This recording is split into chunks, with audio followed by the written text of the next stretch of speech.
Então, nós vamos começar com a aula de hoje, o tópico de grafos. Nessa aula nós vamos basicamente apenas estabelecer a terminologia necessária para que nas próximas aulas nós possamos ver os algoritmos que nós vamos estar estudando nessa disciplina. Nós vamos ficar um bom tempo na parte de algoritmos em grafos.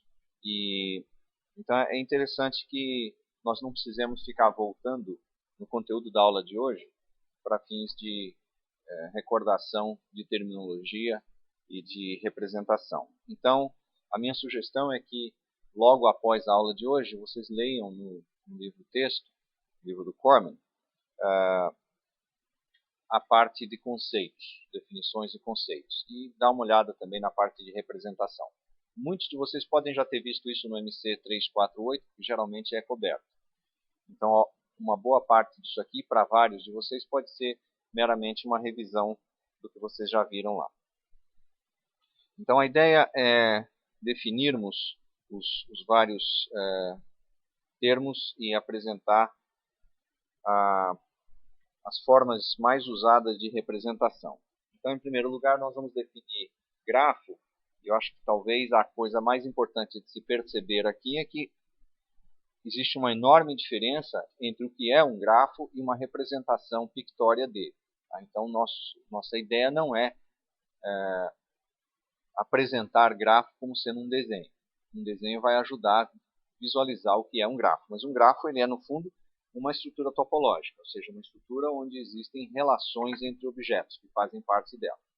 Então, para quem fez MC 348, vocês estudaram lá relações e devem ter visto que relações e grafo têm uma proximidade muito grande, né? Então, um grafo ele é simplesmente um par de conjuntos com determinadas propriedades ligadas a esses conjuntos. Nós chamamos o primeiro desses conjuntos de conjunto de vértices e esse conjunto deve ser sempre finito. Ou seja, nós não estamos interessados aqui em falar de grafos em que o número de vértices possivelmente seja infinito. É possível sim se trabalhar com esse tipo de estrutura, mas ela não vai nos importar porque nós queremos lidar com algoritmos que depois a gente pode pensar em implementar e, portanto, a gente precisa de finitude. Né? Você não trabalha com nada infinito num computador. O segundo conjunto é um conjunto de arestas e esse conjunto ele é um conjunto formado por pares de elementos e na primeira versão que nós vamos ver aqui, eles são pares não ordenados de elementos do conjunto de vértices e são chamados de arestas. Então, por exemplo, poderíamos ter um grafo com esses 5 vértices e aí com essas arestas, AB, AC, BC, etc., DE. Apesar da notação aqui ser uma notação com parêntese e não uma notação com chave, a ideia é olhar para esses pares como pares não ordenados. Então, o par AB e o par BA seriam o mesmo par. Tá? Usualmente se usa também a forma de chave, como se usa para conjunto, para indicar um par quando ele é não ordenado, porque assim fica claro que é simplesmente um conjunto com aqueles dois elementos sem a ordem estar explicitada. E a gente representa graficamente, então, um grafo com os seus vértices indicados como algum tipo de símbolo, né? E sempre que existe uma aresta ligando um par de vértices, como o par AB, ou o par AC, ou o par BC, nós colocamos então aí um segmento de reta ou um segmento de uma curva qualquer. Um desenho de um grafo é simplesmente uma ferramenta que ajuda a intuitivamente visualizar o que o grafo representa, e não há nenhuma razão para se desenhar um grafo em uma forma particular. Da mesma maneira que eu posso desenhar, por exemplo, esse grafo com 4 vértices e 6 arestas dessa forma, eu também poderia representar esse mesmo grafo com esses 4 vértices e essas 6 arestas. É exatamente o mesmo grafo. É simplesmente uma maneira diferente de desenhar a mesma estrutura. Então, a topologia continua a mesma. Se você escrever o conjunto de vértices ABCD para esse grafo, escrever o conjunto de arestas AB, AC, AD, BC, BD e CD, você vê que você tem as mesmas 6 arestas num caso ou no outro. Então, se você quiser imaginar uma modificação animada de um grafo desses no outro, você simplesmente pegaria, por exemplo, esse vértice, traria para cá e pegaria esse outro vértice aqui e traria aqui para o centro. Tá certo? É só uma questão aí de movimento dos vértices e você vê que os dois desenhos representam realmente a mesma coisa. Então aqui entra agora uma série de definições com terminologias adicionais. Dado uma aresta E, nós definimos os extremos dessa aresta como sendo os vértices do par que a representa, que são os vértices aos quais nós vamos dizer que a aresta é incidente. Né? Os dois vértices que estão ligados por uma aresta, ou que aparecem como vértices representantes do par que indicam uma aresta, esses vértices são chamados adjacentes entre si. Então aqui é importante ficar clara essa diferença desses dois termos, porque é muito comum se confundir os dois. Né? Um vértice é incidente numa aresta e uma aresta é incidente num vértice, mas dois vértices são adjacentes um ao outro quando existe uma aresta entre eles. Tá? Então essa aresta é incidente no vértice A, incidente no vértice B, o vértice A é adjacente ao vértice B por causa da existência da aresta E. Grafos podem, na sua representação, conter arestas múltiplas. E existem maneiras de se formalizar isso daí. Se você olhar na definição que nós acabamos de dar aqui em cima para grafo, veja que nós dissemos que o conjunto E é um conjunto finito, certo? É um conjunto, portanto. Então, se você imaginasse nesse exemplo que está aqui, digamos, a aresta CD, se nós quiséssemos uma outra aresta que liga o vértice C ao vértice D, se nós puséssemos um outro par CD nesse conjunto, como se trata de um conjunto, ficaria um só e não ficariam as duas que você gostaria. Então é preciso ter uma forma alternativa de representação. Isso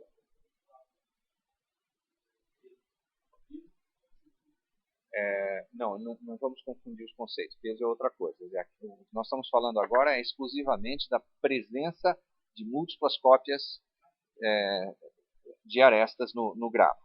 Quando nós falarmos de peso, nós veremos, por exemplo, que se o grafo tem arestas múltiplas, eu posso ter pesos distintos nessas arestas, porque elas são efetivamente coisas distintas.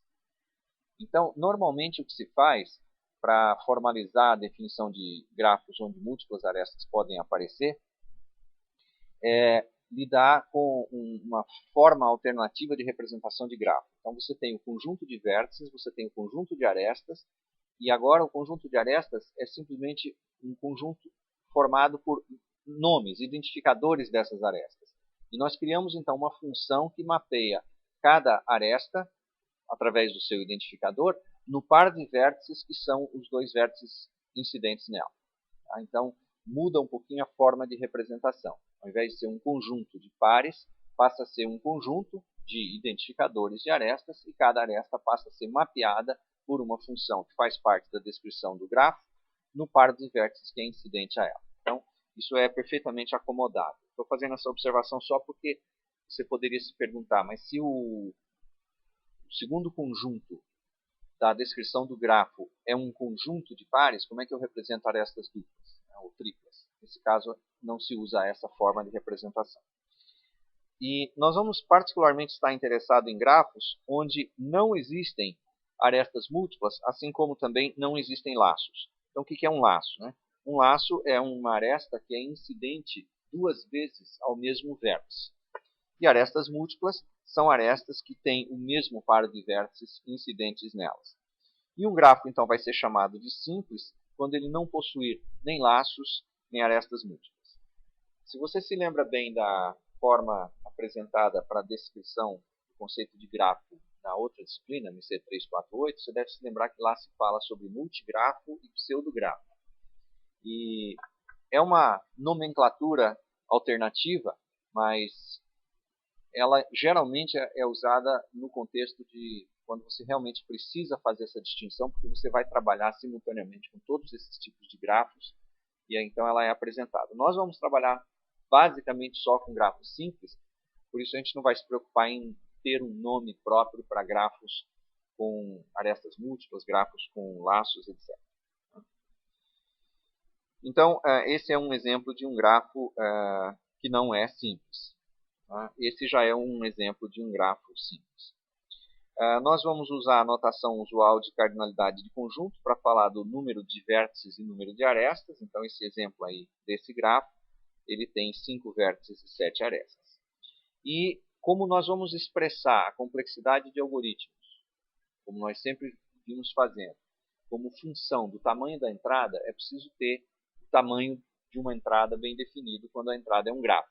E simplesmente será para nós a soma dessas duas dimensões. Então, o tamanho do conjunto de vértices mais o tamanho do conjunto de arestas.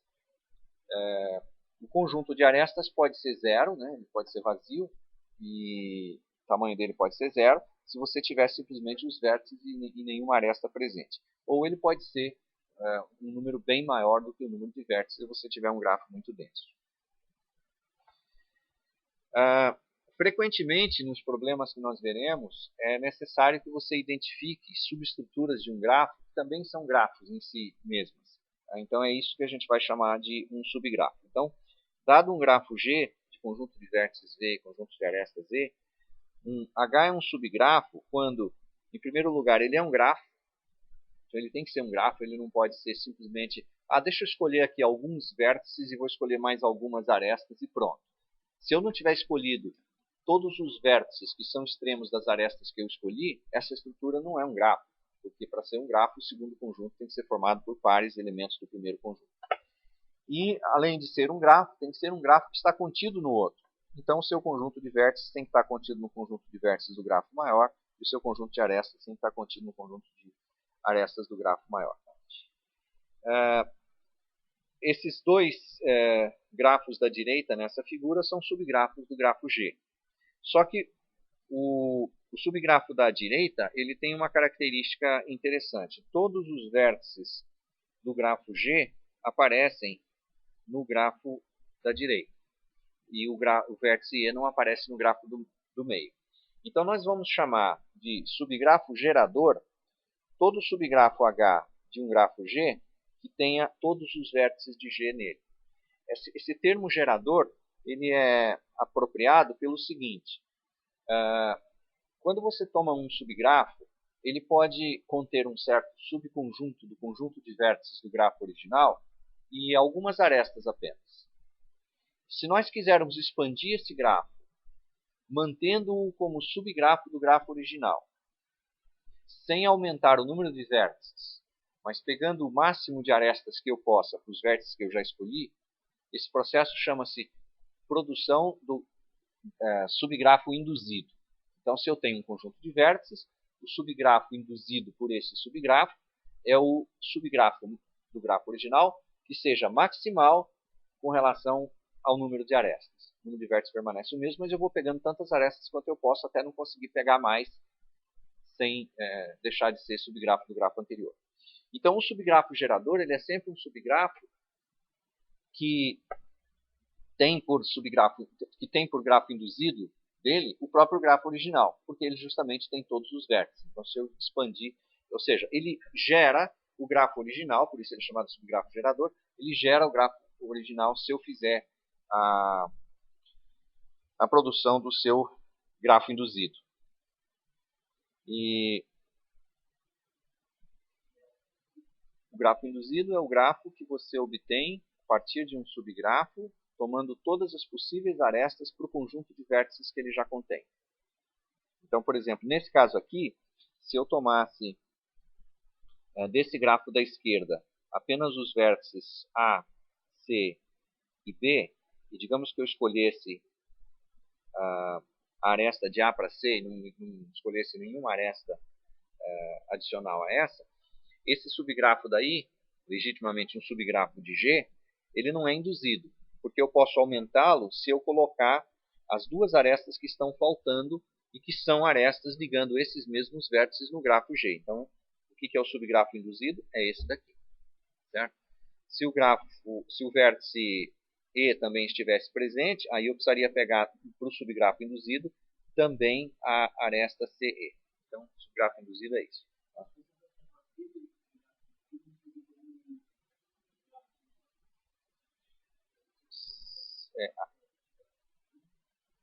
Sim, exatamente. O grafo induzido de um subgrafo gerador é o grafo original. Isso mesmo.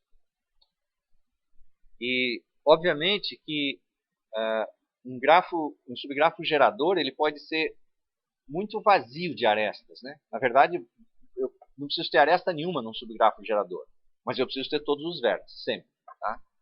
E se eu pegar, portanto, o subgrafo induzido do subgrafo gerador constituído de todos os vértices do grafo original sem nenhuma aresta, ainda assim vai dar o grafo original.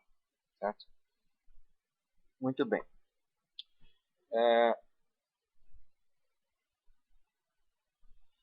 Nós precisamos também do conceito de grau de um vértice.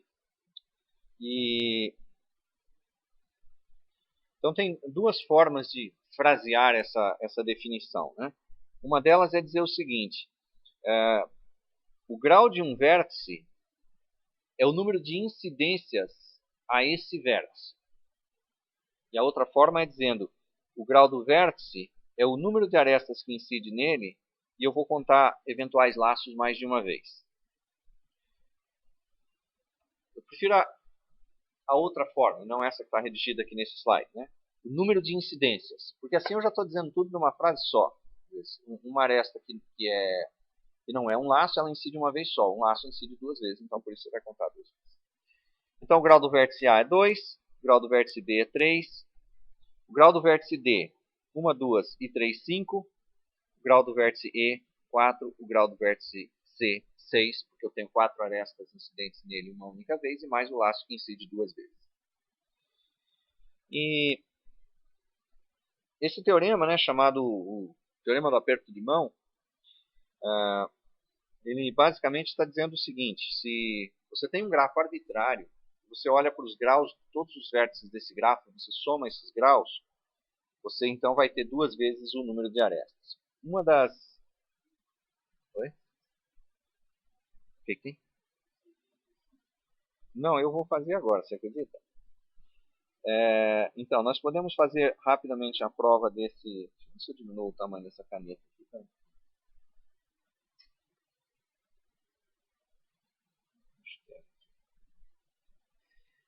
Então, o que esse teorema está nos dizendo é o seguinte: se eu somar o grau de todos os vértices do grafo, eu vou obter duas vezes o número de arestas. Por que acontece isso? Né? Se você olha para um vértice V, você olha para o grau desse vértice, cada aresta que incide nele contribui com uma unidade para o contador do grau daquele vértice. Mas essa mesma aresta, por exemplo, aqui eu tenho a aresta E1, E2, E3, cada uma dessas arestas é também incidente em outros vértices. Então aqui vértice V1, V2, V3. Bom, o que acontece, portanto, com a contribuição de cada aresta para essa soma que nós estamos computando aí em cima? Bom, cada aresta do grafo vai contribuir uma unidade no grau de exatamente dois vértices. Então, para cada aresta, você vai ter duas unidades sendo contadas nessa soma. Então, realmente, isso aqui vai dar o número de arestas duas vezes isso daí. Então, é uma prova muito, muito trivial. Desse teorema, resulta também um, possivelmente vocês tenham visto antes, que é o teorema que diz o seguinte: o número de vértices de grau ímpar é sempre par. Eu acho que, não lembro se eu fiz isso aqui alguma vez, mas geralmente se faz isso aí em 348 também. Né? Ok. Por causa da utilidade de grafos como ferramenta de modelagem de problemas, é muito frequente a gente precisar fazer percursos em cima desses grafos, caminhar sobre o grafo. Então, você sai de um vértice, passa por uma aresta, chega num outro vértice, sai daquele vértice, passa por outra aresta, chega num outro vértice. E isso então dá origem à noção de caminhos, né, num grafo. Se você tem um grafo G, suponha que você tenha dois vértices, V0 e Vn nesse grafo. O que é um caminho nesse grafo? É uma sequência, ela deve ser uma sequência finita e não vazia, que é alternada vértice aresta, e se é um caminho do vértice V0 até o vértice Vn, isso significa que o vértice V0 é o primeiro, Vn é o último, e cada aresta que aparece, ela é justamente uma aresta que liga o vértice anterior ao vértice seguinte da ocorrência dessa aresta nessa lista. Então, nesse exemplo aqui, o vértice V0 é o vértice A, depois você tem o vértice V1, que é o vértice B, o vértice V2, que é o vértice D, o vértice V3, que é o vértice C, o vértice B aparece de novo, agora como V4, e o vértice D aparece de novo como V5, depois o vértice E aparece como V6. Então, esse caminho, né, de que nós estamos falando aqui é o caminho A, seguido da aresta E1, B, seguido da aresta E2, C, seguido da aresta E3, D, seguido da aresta E2 novamente. Errei. Desculpa. C, E3, D, que é o V2. Ah, não, eu fui na direção errada. Tá, obrigado. Então, depois do B, E2, D, E3C, E4B, E5D, E6, vértice E. Então essa sequência daqui é uma sequência que produz um caminho. O caminho vai do vértice A até o vértice E. Repete alguns vértices pelo caminho, mas não tem nada impedindo isso daí. A noção de comprimento do caminho é necessária porque frequentemente a gente vai chegar a problemas de otimização do tipo encontre o menor caminho ou encontre a árvore que minimiza a soma dos caminhos, enfim, diferentes formas de problemas de otimização em cima de grafos. Então, o que é o comprimento de um caminho? É simplesmente o número de arestas desse caminho. Então, nesse caso, o número de arestas é 6. Então, esse caminho é um caminho de comprimento 6. Okay?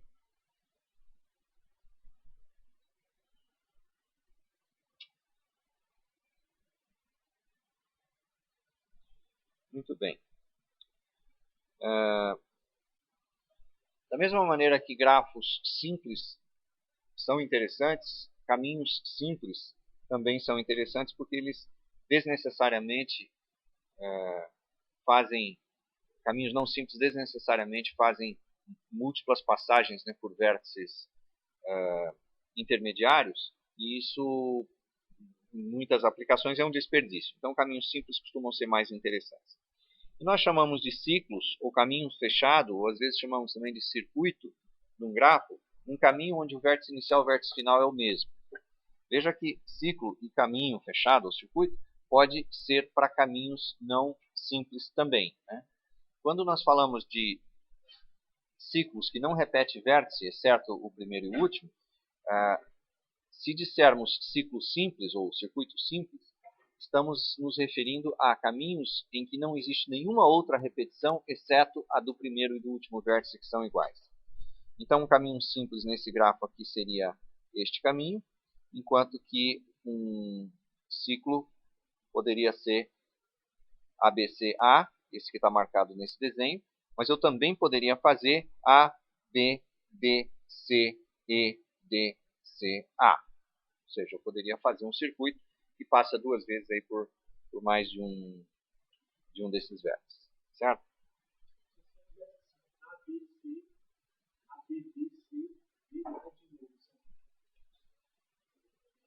Fala, A, B, B, C, D, A. Sim, isso também é. O A é igual a A, certo? Poderia ser. Não, aí não, é preciso que o primeiro e o último sejam o mesmo. Então, o que eu tinha dito antes é, se eu fizer esse caminho aqui, ó, deixa eu fazer de novo com uma caneta mais interessante. Eu parto do vértice A, venho para B, D, C, E, volto em D, vou de novo em C e vou para A. Tá? Ele é um caminho não simples, que começa em A e termina em A, então eu posso dizer que ele é um circuito não simples. Okay? Muito bem. Agora que a gente sabe o que é caminho, então nós podemos perguntar, dados dois vértices de um grafo, será que existe um caminho que os liga? Nós vamos dizer que um grafo ele é conexo sempre que a resposta para essa pergunta for sim para qualquer par de vértices do grafo. Então, dado um par qualquer de vértices U e V, se existe um caminho de U para V, então nós dizemos que esse caminho determina a conexão entre o vértice U e o vértice V. Nós costumamos dizer, nesse caso, que o vértice V é alcançável a partir do vértice U, ou que o vértice U alcança o vértice V. Isso é simplesmente uma outra maneira de dizer que existe um caminho entre eles. E sempre que qualquer vértice de um grafo é, portanto, alcançável a partir de qualquer outro vértice do grafo, então nós dizemos que o grafo é conexo. Caso o grafo não seja conexo, ele ainda assim certamente conterá partes conexas. Um vértice isolado é uma parte do grafo, é um subgrafo que é conexo. Agora, eu gostaria de poder olhar para subgrafos que são conexos de um grafo não conexo e que sejam maximais com relação à propriedade de conexidade. Isso é uma coisa muito frequente em estudo de grafos. Tá? Você escolhe uma propriedade que uma porção do grafo satisfaz e agora você procura maximizar o tamanho do subgrafo que continua satisfazendo aquela propriedade. Tá? Então, no caso de conexidade, isso dá origem ao conceito de componente conexo. Na literatura em português, vocês vão encontrar a palavra componente tanto usada no masculino quanto no feminino. E eu acabo confundindo as duas terminologias. Então, às vezes eu vou falar uma componente conexa, outras vezes eu vou falar um componente conexo. É tudo a mesma coisa, exceto pela imprecisão aí do português. Portanto, o que nós dissemos? Né? Sempre que houver um par de vértices escolhido num componente conexo, então né, é porque há um caminho entre eles, porque a conexidade do componente me diz isso. Então, no caso desse grafo da esquerda, ele é conexo, mas o grafo da direita não é, e o grafo da direita tem três componentes conexas. ABC é uma componente, D é outra, e F e E formam a terceira. Então, agora que a gente sabe o que é grafo conexo, e a gente também sabe o que são ciclos, nós podemos falar daquele tipo de grafo que é justamente grafo que, ao mesmo tempo, é conexo e não contém ciclo. A terminologia para grafo com relação à existência ou não de ciclo ela é muito curiosa, porque a gente não chama um grafo que contém ciclos de grafo cíclico. Esse termo não faz muito sentido, porque um grafo que contém ciclos ele não precisa ser um ciclo. Né? Então eu posso ter um grafo onde, por exemplo, esse ciclo aparece e esse outro vértice aqui está ligado a algum vértice e ele próprio não faz parte de ciclo algum. Então, esse grafo da direita, ele contém ciclo. Ou seja, ele não é desprovido de ciclos. Ou seja, ele não é acíclico. Então, ao invés de dizer que, já que ele não é acíclico, então ele é um grafo cíclico, que não faria muito sentido, porque ele não é um ciclo em si só, então a gente usa o que seria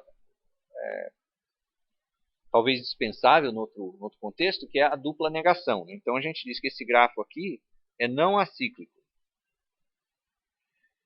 O A já é a negação. Então quando a gente fala que um grafo é acíclico, a gente está negando que exista ciclo nele. Então acíclico é isso. Muito bem.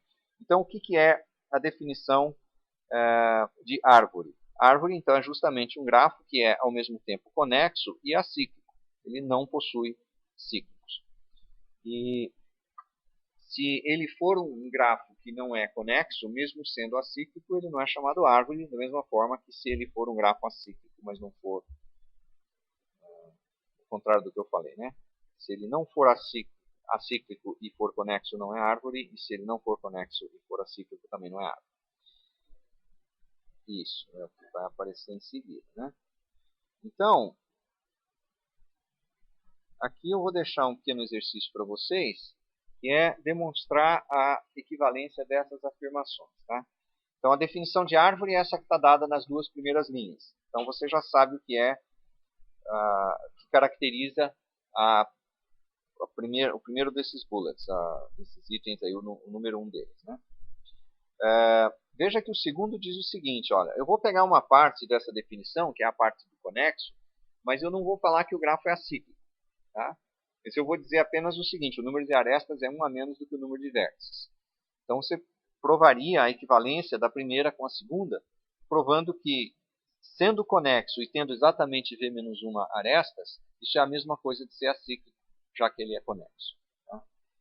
O terceiro diz o seguinte, além de ser conexo, a remoção de qualquer aresta desconecta o grafo, ou seja, isso é a mesma coisa que dizer que ele é um grafo minimal conexo, minimal com relação à presença de arestas. Eu não posso tirar nenhuma que eu destruo a árvore. Né? E por último, ele diz que para todo par de vértices não só existe um caminho, mas existe um único caminho no grafo. Tá? Por ele ser conexo, existe caminho. Então você já sabe que tem caminho no grafo. Se ele for uma árvore, tem que ter caminho entre todo par de vértices. Tá? Mas por ele ser acíclico, esse caminho vai ter que ser único. Então, para provar essa sequência, a equivalência dessa sequência de itens aí, só para lembrar vocês como é que se faz isso, vamos chamar de A, B, C e D. Você não precisa provar que A é equivalente a B, que seriam duas provas, né, já que se trata de um si só si. A equivalente a C, A equivalente a D, depois provar B equivalente a C, B equivalente a D e C equivalente. Não precisa de tudo isso. Basta você provar, na verdade, a implicação A implica B, que implica C, que implica D, que implica A. Então, essas 4 implicações são suficientes para você estabelecer a circularidade do argumento de equivalência. E fica provado, então, que esses quatro itens aí são equivalentes. Okay? Bom, e nós então falamos do grafo acíclico conexo. Bom, e se ele for acíclico e não for conexo? Então, a gente vai chamá-lo de floresta. E nós vamos também definir o conceito de grafo completo, grafo bipartido e grafo planar. Então, vamos... o que seria um exemplo, então, de uma floresta? Então, isso aqui é uma floresta. O grafo é acíclico e é não conexo. Aqui é um exemplo de um grafo completo. Um grafo completo é aquele em que todos os vértices estão ligados a todos os demais vértices. Então, por exemplo, esse aqui é um grafo completo. E um grafo ele é planar se ele admite um desenho planar. Um desenho planar é um desenho onde o grafo é desenhado sem que haja interseção entre suas arestas. Então, esse grafo da direita, que por acaso é também um grafo completo, ele pode ser redesenhado, como eu mencionei antes, como sendo esse grafo daqui. E nessa forma, fica claro que ele é um grafo planar, muito embora ele seja planar independente do desenho que você faça dele, desde que exista um desenho no qual não haja interseção entre arestas, certo? E já, por exemplo, o grafo do meio, né, esse grafo completo de 5 vértices, a gente chama K5, esse grafo daí, esse já não é um grafo planar mais. Você não consegue desenhar esse grafo sem ter interseção entre arestas, mesmo que você não use segmentos de reta, use curvas. Né? Você pode tentar desenhar esse grafo daí, você vai perceber que as primeiras arestas você traça sem problema, você consegue traçar mais algumas, e você consegue dar a volta, por exemplo, para traçar essa aresta daqui. E qual que está faltando agora? Está faltando ligar esses dois aqui. E agora falta ligar esse vértice com esse. Tá? E esse par de vértices aí você não consegue ligar sem ser causando uma interseção com as arestas já existentes. Não são apenas os grafos completos que são não planares. Talvez você tenha visto também Então esse grafo aqui é não planar. Talvez você tenha visto em 348, quando você estudou planaridade de grafo, que se você tomar 6 vértices e desenhar todas as arestas que ligam qualquer vértice de um lado a todos os demais vértices do outro lado, você produz, nesse caso, esse grafo. Esse aqui eu tinha dito para vocês é chamado K5, esse aqui é o K4, esse aqui é o grafo K33. Ele é um grafo que também é não planar, e esses dois grafos, na verdade, tanto o K5 quanto o K33, esses dois grafos eles servem para uma caracterização completa dos grafos planares. Um grafo ele é planar se e só se ele não contém nenhum subgrafo homeomorfo ou a K33 ou a K5. O homeomorfismo eu não vou falar agora, mas só para vocês saberem quão importantes esses dois grafos são, né? Esse é um teorema famoso, o teorema de Kuratowski, que caracteriza os grafos planares. E, portanto, quando você tinha 8 anos de idade, seu tio chegou e disse: você tem aqui 3 casinhas e você precisa ligar água, luz e telefone, não pode cruzar as linhas, como é que você faz isso? Se você tivesse estudado já um pouquinho, você podia dizer para ele é impossível por consequência do teorema de Kuratowski. Então, né? Muito bem. Kuratowski. Isso. Bom, então eu falei sobre floresta, né, que são grafos acíclicos não conexos. Uma árvore também é uma floresta, tá certo? Quer dizer, é uma floresta de uma árvore só. Então, se o grafo for conexo e for acíclico, ele é, você sabe, uma árvore, mas você também pode dizer que ele é uma floresta. E um grafo completo, então, é aquele onde todo par de vértices está ligado por uma aresta. Grafo planar é aquele que admite algum desenho planar, embora também você possa ter desenhos não planares. E um grafo ele é bipartido, quando você pode desenhá-lo de tal forma que os seus vértices possam ser divididos em 2 conjuntos, esse aqui seria um dos conjuntos, e num outro, onde todas as arestas atravessam de um lado para o outro. Veja, não estou dizendo que todas as arestas de um lado para o outro têm que estar presentes, mas se há aresta, ela tem que atravessar de um conjunto para o outro, certo? Então, o conjunto de vértices é particionável em 2 conjuntos, tal que qualquer aresta tem um vértice incidente a ela num desses conjuntos e o outro vértice incidente a ela num outro conjunto. E esses grafos também são importantes para diversas aplicações. Muito bem.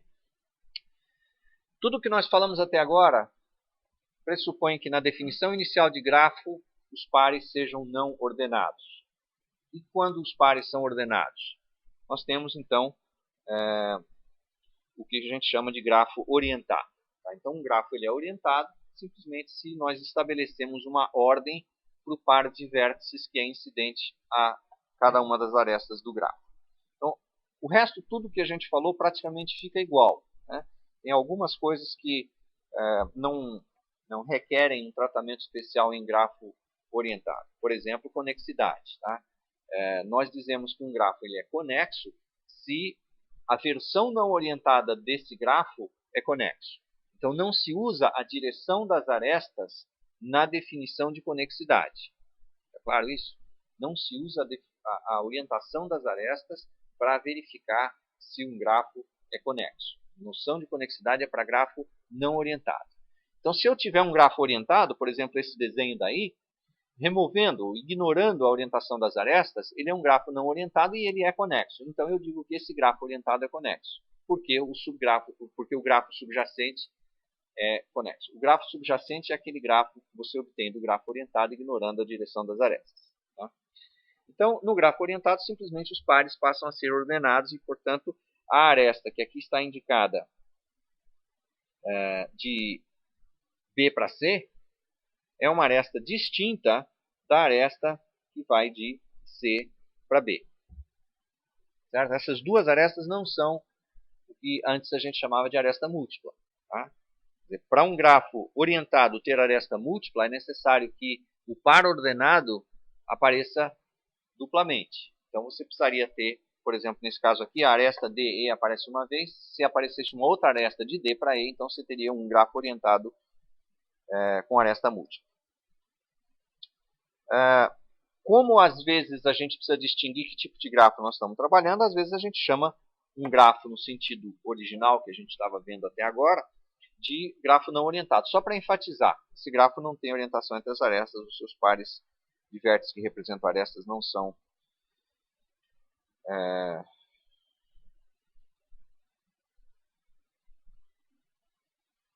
ordenados. Acho que tem uma correção para fazer aqui.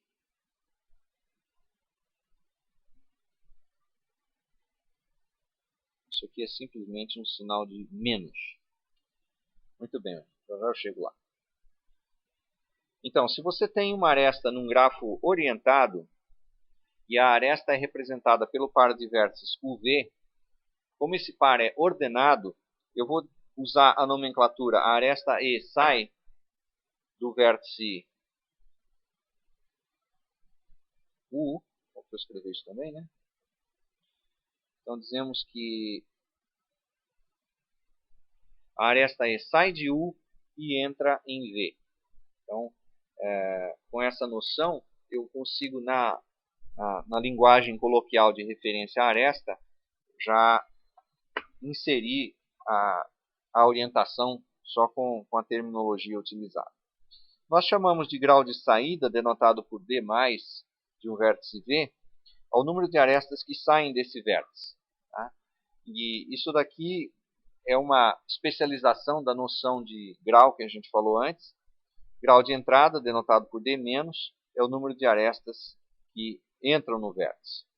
E uma variação daquele teorema anterior que nós vimos, diz que a soma dos graus de saída de todos os vértices é igual à soma dos graus de entrada de todos os vértices, e isso dá o número de arestas. A demonstração é a mesma coisa. Você pega uma aresta, ela contribui uma unidade para o somatório da esquerda e uma unidade para o somatório da direita.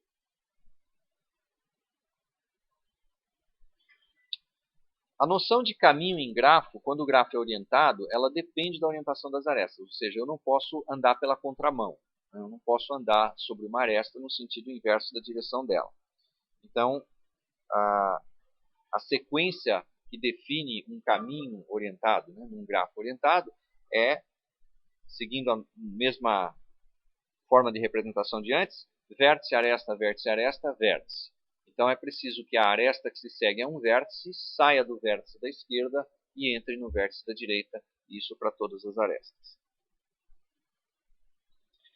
Como eu tinha dito, a noção de grafo conexo ela é uma noção inerente a grafos não orientados. Para grafos orientados, existe um conceito diferente desse, que envolve também a existência de caminhos entre pares de vértices, e nós vamos falar disso um pouquinho mais tarde. É um conceito um pouco diferente. A gente não vai dizer que um grafo dirigido é conexo se determinadas propriedades acontecem com caminhos dirigidos. Não é isso. Nós vamos usar um termo próprio. Então, continua valendo que um grafo dirigido é conexo se o grafo subjacente é conexo. Mas nós vamos ver outras noções aí. Uma delas é de grafo fortemente conexo, e aí sim a noção de orientação vai aparecer claramente.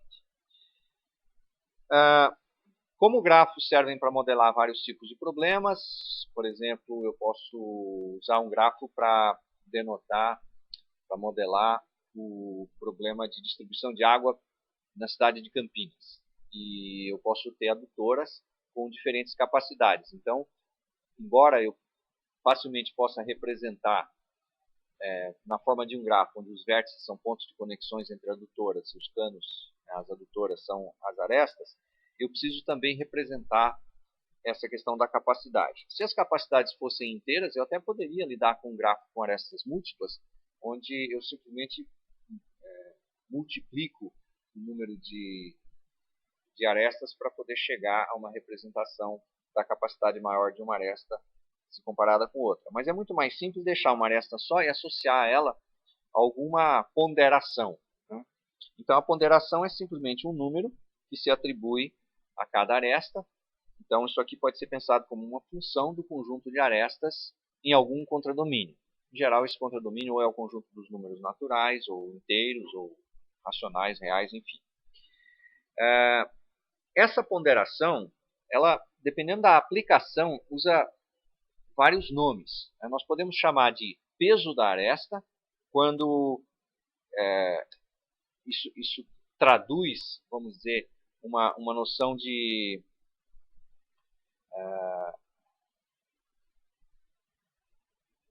se você tiver, digamos, lidando com quantidade de material, certo? Você quer construir uma determinada estrutura, você vai modelar essa estrutura com, sei lá, barras de ferro, por exemplo, tá certo?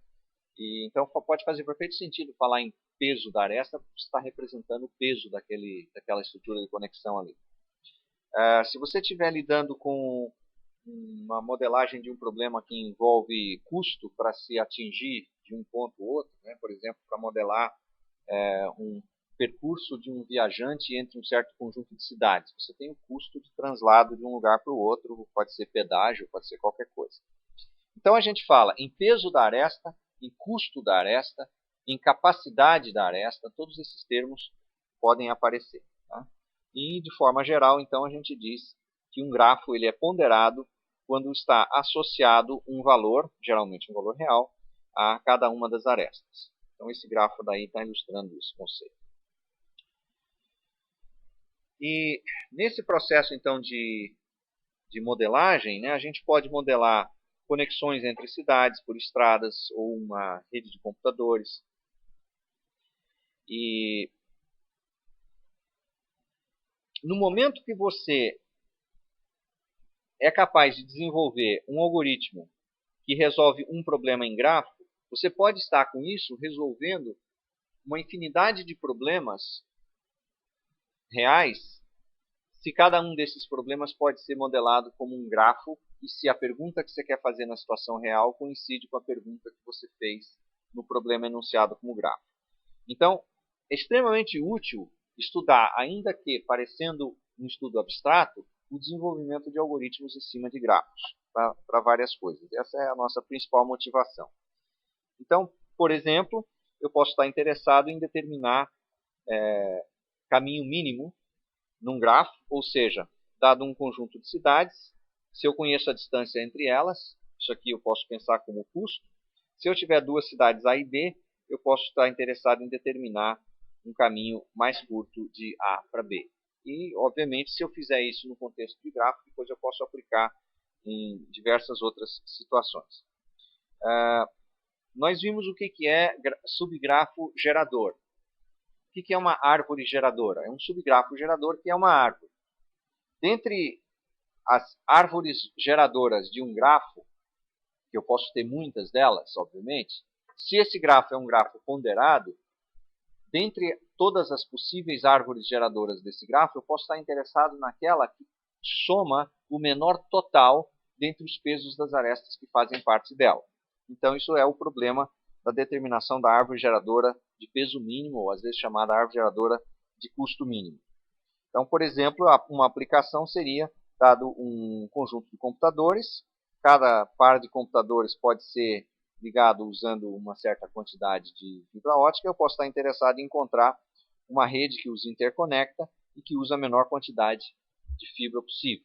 Então, isso é exatamente o problema da árvore geradora de custo mínimo, né? Custo porque a fibra ótica vai custar. Uma aplicação do problema de grafos denominado emparelhamento máximo. Suponha que você tem um conjunto de pessoas e você tem um conjunto de vagas de emprego. E cada pessoa tem certas qualificações e cada emprego tem um conjunto de requisitos. E você pode estar interessado, então, em encontrar um modo de empregar o maior número possível de pessoas. Então, você quer emparelhar pessoas e posições de emprego, vagas de emprego. Você quer fazer isso maximizando o número, né? Então, esse segundo problema ele é justamente um problema onde você teria as vagas de empregos de um lado e as pessoas do outro. Ou seja, esse é um problema justamente que envolve grafo bipartido, certo? Então, se o grafo fosse esse, né? Veja que ele é um grafo de partidos, não tem nenhuma aresta entre os vértices de cima, não tem nenhuma aresta entre os vértices de baixo. Então, nesse caso aí, você buscaria empregar o maior número possível de pessoas. Pode ou não ser possível empregar todo mundo, pode ou não ser possível preencher todas as vagas. Esse é o problema do emparelhamento. A ideia é que você tenha pessoas qualificadas para vagas ligadas no grafo de representação àquelas vagas. Então, se a pessoa está aqui, está ligado a essas 3 vagas, é porque ela está qualificada para ocupar qualquer uma delas. Certo? E, da mesma forma, se você olha para essa vaga aqui de cima, ela é uma vaga que tem requisitos satisfeitos por essas 2 pessoas. Certo? Então, esse é o problema do emparelhamento, maximizar o número de arestas escolhidas desse grafo de tal forma que nenhum vértice é incidente a 2 das arestas dadas. Então, isso seria, né, o que é um emparelhamento? Então, um emparelhamento é simplesmente um conjunto de arestas do grafo, tal que nenhum par de arestas é incidente a nenhum vértice, ou seja, não há vértice em comum entre os vértices aos quais as arestas escolhidas são incidentes. E o problema do emparelhamento busca, então, achar o emparelhamento máximo, ou seja, achar o maior conjunto de arestas que satisfaz essa propriedade. Outro exemplo é o problema do caixeiro viajante. Se tem um conjunto de cidades, você quer encontrar um passeio, percurso, né, que sai de uma cidade, passa por todas as outras cidades e volta na cidade inicial. Mas, além disso, você também quer que algum critério seja minimizado. Por exemplo, da distância total percorrida. Se for um problema euclidiano, você tem um mapa das cidades no plano e você quer minimizar a distância percorrida. Se houver um custo associado, agora é um grafo ponderado. Se o caixeiro está viajando por linhas aéreas e o percurso das linhas aéreas não é bidirecional entre as cidades, então você vai ter um grafo dirigido com custo nas arestas e você quer encontrar o percurso de custo mínimo no total. Veja que esse problema ele visa que você passe por todos os vértices do grafo minimizando algum critério. Tá claro? Minimizar algum critério, no caso, custo associado às arestas, mas passando por todos os vértices. Esse segundo problema, o problema do correio, né, chamado problema chinês do correio, ele consiste do seguinte: você tem um certo bairro e esse bairro tem um determinado conjunto de ruas. Você quer encontrar um passeio para o carteiro que passa por todas as ruas e volta de volta à estação do correio, certo? E de maneira que a distância total a ser percorrida seja a menor possível. Então note que ele pode ter que passar por alguma rua mais de uma vez por contingência da estrutura ali do traçado de ruas do grafo, do bairro, né? Então você precisaria agora pegar esse problema, modelar como um problema em grafo. O primeiro problema dessa página é o problema do caixeiro viajante. Você quer passar por todos os vértices, minimizando o total. Qual seria a modelagem do segundo caso? Qual seria o grafo? Quem são os vértices? Quem são as arestas?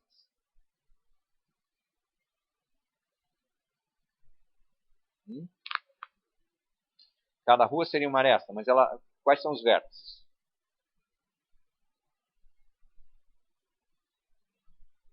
Isso, cruzamento, exatamente. Então, não é que a rua inteira é uma aresta, né? Quer dizer, cada porção de rua entre 2 interseções é uma aresta no grafo, certo? Então, os vértices do grafo são os pontos de interseção entre ruas, né?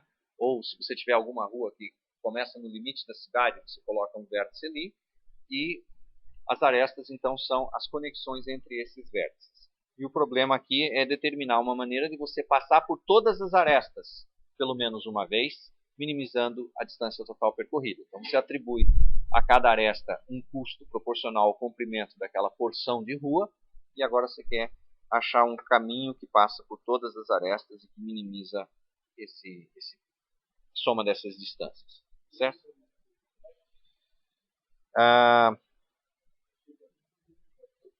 Mas não vamos antecipar ainda a MC548, não. Então, depois a gente conversa em particular sobre isso. Então, se você tem aqui um certo conjunto de ruas, possivelmente com um traçado assim, você então colocaria, para esse problema daí, vértices nesses pontos, e as arestas são as porções de segmentos que restaram entre pares e vértices, e a ideia é que você suponha que a agência do correio esteja nesse ponto de interseção, para simplificar as coisas, e você agora então está interessado em buscar um caminho que certamente vai envolver determinados retornos, né? O carteiro chegou até aqui, ele tem que voltar. Então veja que esse carteiro aqui não é muito esperto. Ele está fazendo uma série de coisas. Tem coisas aqui que ele não pode evitar. Ele chegou nesse ponto, ele realmente vai ter que ir lá voltar para poder seguir adiante. Mas ele não precisa fazer esse circuito aqui para depois ficar repetindo arestas que ele não precisaria estar fazendo aí. Então esse aí certamente não é mínimo. Muito bem. Mas tudo muito bonito até agora. Nós vimos o que é grafo, o que é caminho em grafo, conexidade, árvore, floresta, grafo dirigido, caminho dirigido, circuito, etc. Mas e a representação? Nós precisamos representar grafos numa máquina se nós queremos aplicar algoritmo implementado nessa máquina para resolver problema em cima desse grafo. Então, existem essencialmente duas representações padrão, duas representações canônicas. Uma delas é o que a gente chama matriz de adjacência e a outra é lista de adjacência. E a natureza dessas duas representações permite que você faça de maneira mais eficiente certas operações em cima da estrutura. Então vamos falar um pouquinho sobre isso aí. No início da disciplina, quando nós falamos sobre, por exemplo, algoritmo de ordenação, né, nós vimos que, dependendo da estrutura de dados que você utiliza, você pode ter um algoritmo mais ou menos eficiente, embora você não altere em nada o algoritmo. Suponha, por exemplo, que eu usasse um vetor para armazenar um conjunto de números. Eu recebo os números e vou armazenando no vetor de maneira que o vetor, com os números que está nele até esse momento, esteja sempre ordenado. Então, obviamente, se eu vou colocar um número no vetor e ele deveria estar entre 2, eu vou ter que fazer um deslocamento dos números para abrir um espaço para colocar aquele número ali no meio. Bom, isso vai resultar no algoritmo de ordenação por inserção. Se ao invés de usar essa estrutura de dados, eu usar exatamente o mesmo algoritmo, mas mudar a estrutura de dados para ser uma árvore binária de busca balanceada, o algoritmo já fica muito mais eficiente. Eu só troquei a estrutura onde eu faço a representação, né? Então, no primeiro caso, o algoritmo é o algoritmo Insertion Sort, no segundo caso é o algoritmo Tree Sort, que é ordenação por árvore. Então, isso afeta a complexidade do algoritmo, porque você só tem que trocar a estrutura de representação e as operações podem ser feitas de maneira muito mais ágil numa representação do que na outra. Então, o que é uma matriz de adjacência? Para um grafo simples G, não importa, orientado ou não, a matriz de adjacência é uma matriz quadrada que tem o mesmo número de linhas e de colunas que tem o número em número de vértices o grafo. E nós usamos uma indexação para as linhas e colunas que são identificadores dos vértices. Então, a posição IJ da matriz A faz referência pela linha ao vértice I e pela coluna ao vértice J. Então, preencher essa posição com o número 1 quando a aresta IJ está presente no grafo e com 0 quando não está, imediatamente nos mostra que essa matriz é um descritor perfeito do grafo. Eu sei quais são os vértices, são de 1 a n, se eu tenho n linhas e colunas nessa matriz, e eu sei exatamente onde estão as arestas, e se o grafo for orientado, eu sei onde cada aresta começa, cada aresta termina. Se eu convenciono que ela sempre começa no vértice cujo identificador é o número da linha onde a posição corrente está, e o destino da aresta é o vértice cujo identificador é o número da coluna da posição corrente. Se o grafo for não orientado, a matriz é simétrica, porque se eu tenho a aresta IJ, eu tenho igualmente a aresta JI, mas se o grafo for orientado, então ela não será simétrica. Ela poderá não ser simétrica. Então, esse grafo é um grafo não orientado. A aresta AC corresponde a essa posição, a aresta BD corresponde a essa posição. A ausência da aresta AD corresponde a essa posição. Por isso nós temos um zero ali, né? Se o grafo for um grafo orientado, a aresta AC ela não existe, mas a aresta CA existe. A aresta BC existe, assim como a aresta CB. Não é aresta múltipla, lembre disso, são duas arestas distintas. Tá?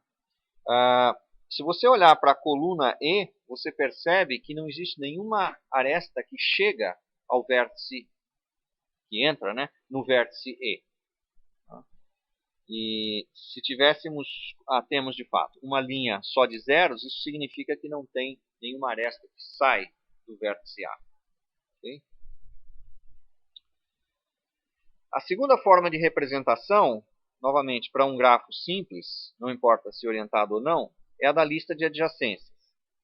E a lista de adjacências ela corresponde a uma lista ligada por vértice.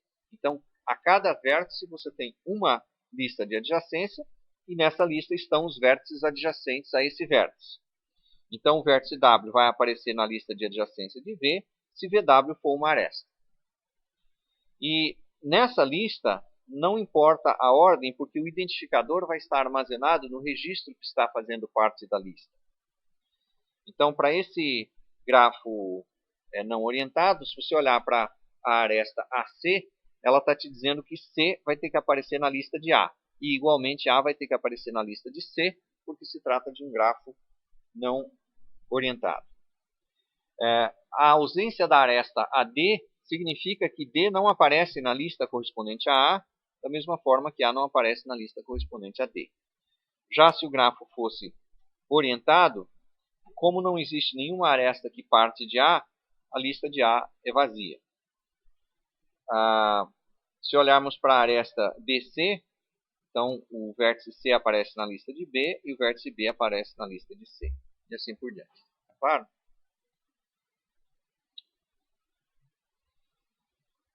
Bom, o que fica mais fácil que operações ficam mais fáceis com uma estrutura dessas do que com a outra?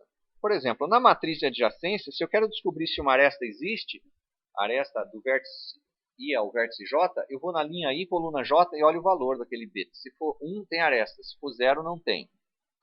Essa operação já é um pouco mais trabalhosa numa representação na forma de lista de adjacência.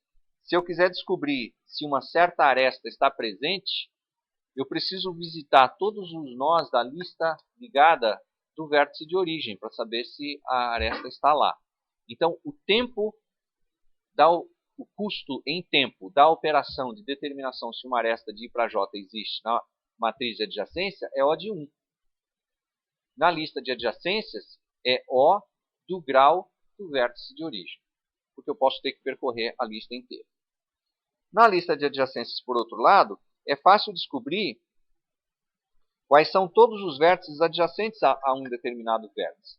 Então, se eu quero saber quais são todos os vértices aos quais existe aresta que parte do vértice V, eu vou na lista do V, percorro e retorno todos esses. Qual o custo disso?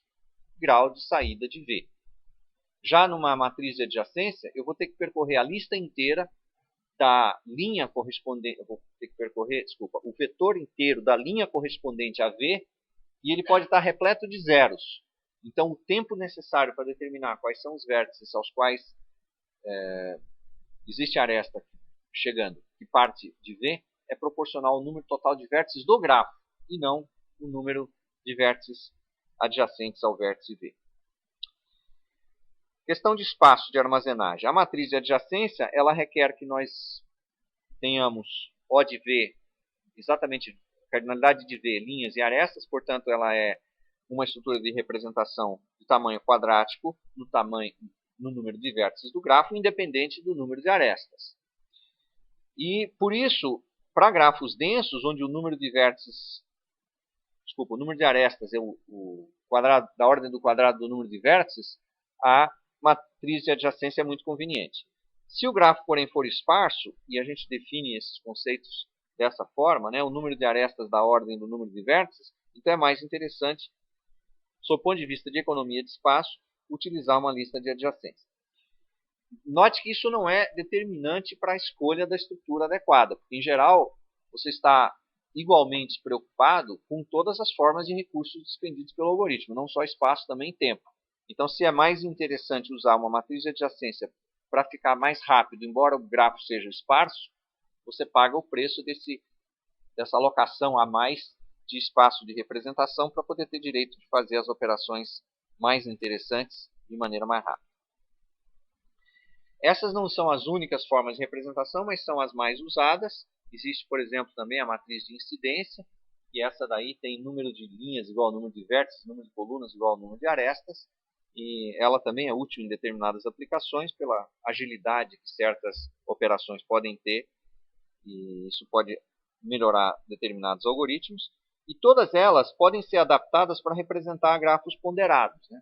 Por exemplo, no caso de lista de adjacência, uma aresta tem um certo peso ou custo, eu então armazeno essa informação no registro referente àquela ligação ali, né? aquele vértice destino no registro da lista de adjacência. No caso da matriz de adjacência, ao invés de marcar simplesmente um bit 0 ou 1 por ausência ou presença de aresta, eu posso indicar ali o custo da aresta. No caso de grafos com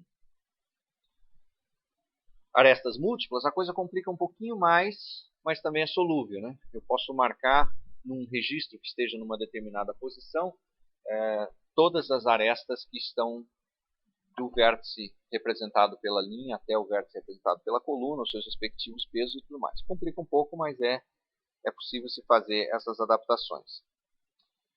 E é frequente que em determinados problemas nós precisemos de estruturas de dados adicionais para poder melhorar a eficiência dos algoritmos, ou simplesmente modificações dessas estruturas daí. Por exemplo, digamos que você perceba que você está desenvolvendo um algoritmo que vai requerer que você conheça os graus dos vértices. Ora, computar o grau de um vértice numa representação de matriz de adjacência leva tempo de número de vértices, porque você vai ter que percorrer toda a linha correspondente a ele para saber quais são os vértices aos quais ele é adjacente. Na lista de adjacências, o custo para isso é proporcional ao próprio grau. Então é mais barato, mas ainda assim é algo que você vai estar computando, e se é necessário computar várias vezes, convém pré-computar isso. E essa pré-computação é muito fácil. Quer dizer, toda vez que você vai numa matriz de adjacência marcar uma posição com o número 1, você sabe que isso significa que o grau de saída do vértice correspondente à linha aumentou em uma unidade, o grau de entrada do vértice correspondente à coluna aumentou de uma unidade, então você pode anotar essa informação. E, semelhantemente, no caso das listas de adjacência. Então, a parte de conceitos básicos e representação de grafos termina aqui. A partir da próxima aula, nós vamos falar sobre percursos em grafos. Nós vamos estudar percurso em largura, percurso em profundidade, ordenação topológica e aplicações desses percursos. Depois nós vamos estudar árvore geradora de custo mínimo, 2 algoritmos para isso.